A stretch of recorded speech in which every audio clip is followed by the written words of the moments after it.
नमस्कार। Obs and gynaec के इस उम्दा लेक्चर में आज सबसे इम्पोर्टेंट टॉपिक जो है उसके बारे में चर्चा करेंगे। तो आज का अपना टॉपिक रहेगा एमनियोटिक फ्लूइड। क्या होता है एमनियोटिक फ्लूइड, इसके रिगार्डिंग क्या एम्स नॉरसेट के अंदर क्वेश्चंस पूछे जाते हैं और क्या इम्पोर्टेंट रहने वाला है क्लिनिकल पर्पज से। सबसे पहले एमनियोटिक फ्लूइड होता क्या है इस बात को समझ लीजिएगा। ये किसी भी महिला का वूम है, यूट्रस है, इधर जो है वो क्या रहता है, प्लेसेंटा रहता है। प्लेसेंटा के सेंटर से अम्बिलिकल कॉर्ड जो है वो ओरिजिनेट होती है और उस बच्चे को जो है वो क्या देती है, एक तरीके का कनेक्शन से। अब बच्चा इसके अंदर जो है बच्चा क्या करता है, फ्लोट करता है, स्विंग करता है। इसको अपन बोलते हैं एमनियोटिक फ्लूइड।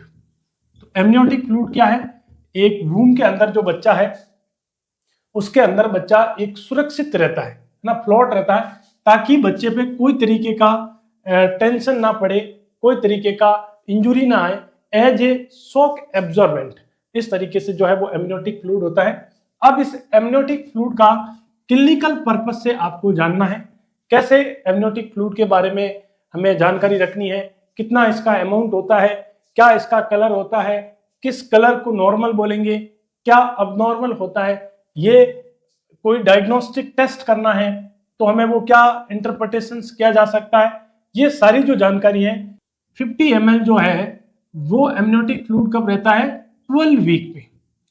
12 वीक पे जो एमनियोटिक फ्लूइड का जो अमाउंट है वो कितना होता है, 50 ml।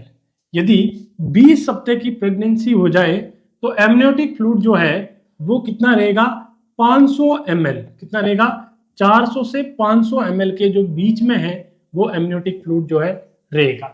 ये आपको पता होना चाहिए। एट ट्रम की बात करें तो एमनियोटिक फ्लूइड जो है वो 800 ml जो है वो रहने वाला है। ट्रम का मतलब एट ए डिलीवरी के वक्त, लेबर के वक्त, क्या बात कर सकते हैं, ड्यूरिंग दी लेबर के वक्त जो है वो एमनियोटिक फ्लूइड का अमाउंट 800 ml होता है। 36 टू 38 वीक जो एमनियोटिक फ्लूइड का अमाउंट होता है ये लगभग 1 लीटर के आसपास होता है। और पोस्ट मैच्योरिटी की बात करें, पोस्ट मैच्योरिटी का मतलब क्या हो गया, पोस्ट ट्रम का मतलब प्रेगनेंसी जो है वो 43 वीक से बियॉन्ड चली गई है, उस वक्त जो है वो एमनियोटिक फ्लूइड जो है 200 ml जो है वो क्या हो जाएगा, रिड्यूस हो जाएगा। तो कितना रहेगा, 600 जो है वो ml आपको 43 वीक के अंदर जो है वो देखने को आपको मिल सकता है। तो ये आपको एक अमाउंट जो है वो है। अब इनका अमाउंट जो है महिला का, हम सोनोग्राफी करते हैं, क्या करते हैं, यूएसजी स्कैन करते हैं। यूएसजी स्कैन के अंदर भी जो है वो अपन पता किया जा सकता है कि किस तरीके से जो है वो एमनियोटिक फ्लूइड होता है, जिसको बोलते हैं एमनियोटिक फ्लूइड इंडेक्स। इसके अंदर नॉर्मल जो एमनियोटिक फ्लूइड इंडेक्स होता है 5 to 25। यदि 5 से कम है तो अपन उसको क्या बोलेंगे, ओलिगो हाइड्रो एमनियोस। और यदि ज्यादा है तो 25 से क्या है, ज्यादा है, उसको बोलेंगे पोली हाइड्रो एमनियोस। ये जो है वो आपको पता होना चाहिए।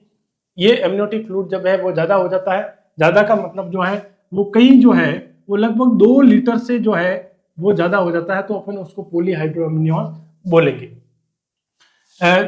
एमनियोटिक फ्लूइड इंडेक्स के अकॉर्डिंग जो है वो डॉक्टर इंटरप्रिटेशंस करता है, सोनोग्राफी की रिपोर्ट से, एब्डोमेन गर्थ की रिपोर्ट से, ये सारी जो क्लिनिकल फाइंडिंग है, देन उसके बाद में जो है वो इस चीज को डिसाइड किया जाता है। तो ये एमनियोटिक फ्लूइड है। एमनियोटिक फ्लूइड का जो फंक्शंस है, अगली बात करें तो इसके काम की बात करें तो इसके 2 तरीके के काम हो सकते हैं। एक तो बात करें प्रेगनेंसी के अंदर जो है, ड्यूरिंग द प्रेगनेंसी इसका क्या काम है, और लेबर के अंदर जो है वो इसका क्या काम है। तो लेबर और प्रेगनेंसी के अंदर जो है वो इसका क्या रोल रहने वाला है, तो प्रेगनेंसी के अंदर जो है ये एज ए शॉक एब्जॉर्बेंट, ये हमें किसी भी ट्रोमा से एज ए शॉक एब्जॉर्बेंट जो है उसकी तरह काम करता है। इसके अलावा बच्चे के मूवमेंट, इससे है ना, इससे अच्छी तरीके से मूवमेंट हो जाए, और लेस न्यूट्रिएंट जो है वो वैसे बिल्कुल लेस अमाउंट के अंदर जो है वो न्यूट्रिएंट दे सकता है। दूसरी साइड बात करें, लेबर के अंदर जब ये फ्लूइड लीक होता है तो उस वक्त, है ना, उस वक्त जो है वो लेबर को एज ए सर्वाइकल डायलेशंस करने के लिए, जिसको बोलते हैं सर्वाइकल राइपनिंग, क्या बोल सकते हैं, सर्वाइकल राइपनिंग या सर्वाइकल डायलेशंस करने के लिए, या उस ट्रैक को जहां से बच्चे का भी बर्थ होगा उसको एक दिन लुब्रिकेंट करने के लिए, सॉफ्ट करने के लिए, डायलेशंस करने के लिए, एज ए उस लेबर को फैसिलिटेट करने के लिए जो है वो एमनियोटिक फ्लूइड का बहुत बड़ा रोल रहता है। जो है इसका बहुत बड़ा रोल लेने वाला है, ये फैसिलिटेट करता है, किसके लिए फैसिलिटेट करता है, उस बच्चे के डिलीवरी के लिए फैसिलिटेट करता है। साथ में इन्फेक्शन से जो है वो बच्चे को बचाता है। अम्लाइकल कोड किसी तरह का कंप्रेस ना हो उस वक्त भी जो है वो लेबर के अंदर जो है वो मदद करता है। अब अपन बात करेंगे कि क्या अपन जो है वो एमनियोटिक फ्लूइड जो है क्या उसका कलर रहने वाला है, और किस कलर को क्या अबनॉर्मलिटी हो सकती है, क्या कंडीशंस हो सकती हैं, किस तरीके से अपन उसको इंटरप्रिटेशंस कर सकते हैं, और इंटरप्रिटेशंस के साथ में हम क्या इंटरवेंशंस कर सकते हैं, तो ये अपन जानकारी हासिल करेंगे। अब अपन जो है बात करेंगे एमनियोटिक जो फ्लूइड है क्या इसका कलर है, क्या इस कलर का नॉर्मल कलर हो सकता है, क्या अबनॉर्मल हो सकता है, इसके रिगार्डिंग जो है बात करेंगे। पेल स्ट्रो कलर जो है एमनियोटिक फ्लूइड जो है वो टर्म पे होता है। टर्म का मतलब जब प्रेगनेंसी 37 से 42 हफ्ते के बीच में है तो ये पेल स्ट्रो कलर का है, दिख सकता है। शुरुआत में इनिशियली जो है वो एकदम कलरलेस होता है, कोई कलर नहीं होता है, एकदम क्लियर जो है वो उस तरह का होता है। बाद में स्ट्रो कलर का इसलिए हो जाता है क्योंकि इसके अंदर जो है फीटल लेनुगो होते हैं, कुछ सेल्स होती हैं, ये उसके मिक्स होने की वजह से वर्निक्स केसियोजा की वजह से, वर्निक्स केसियोजा है ना, लेनुगो या फिर अपन कोई फीटल सेल है, ये मिक्स हो जाने की वजह से थोड़ा सा जो है वो धुंधला हो सकता है। पेल स्ट्रो कलर का कलर जो है वो एमनियोटिक फ्लूइड का होता है। This colour is normal finding, इस कलर को अपन क्या बोलते हैं, बिल्कुल नॉर्मल कलर बोलते हैं। सेकंड बात करते हैं ग्रीन कलर। ग्रीन कलर का एमनियोटिक जो फ्लूइड है ये इस बात को इंडिकेट करता है कि फीटल अंदर क्या हो गया, डिस्ट्रेस हो गया। फीटल का क्या हो गया, डिस्ट्रेस। फीटल के अंदर जो है ब्लड सप्लाई, बच्चे को जो है वो ऑक्सीजन का सप्लाई कहीं ना कहीं कम मिल रहा है, कोड कहीं ना कहीं कंप्रेस हो रहा है, बच्चा जो है वो अंदर डिस्ट्रेस हो गया है। इसका मतलब एमनियोटिक जो फ्लूइड है वो ग्रीन कलर का हो सकता है। गोल्डन कलर की बात करें तो गोल्डन कलर जो है यानी कि एकदम सोने जैसा, है ना, सोने जैसा जो कलर होता है ये होता है RH इनकॉम्पेटेबिलिटी।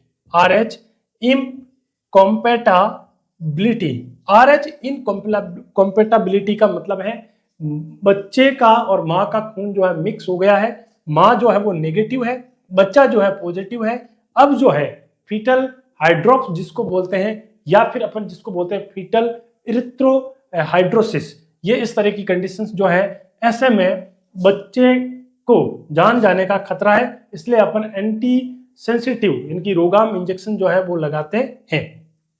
ग्रीनिश येलो कलर का, यदि आपको एमनियोटिक फ्लूइड जो है ग्रीनिश येलो या फिर सेफ्रॉन कलर, अपन इसको क्या बोल सकते हैं, सेफ्रॉन, इनकी केसरिया कलर का हो जाए, ये किसको इंडिकेट करता है, ग्रीनिश येलो, ये पोस्ट मैच्योरिटी को। इसका मतलब क्या हो गया, पोस्ट मैच्योरिटी।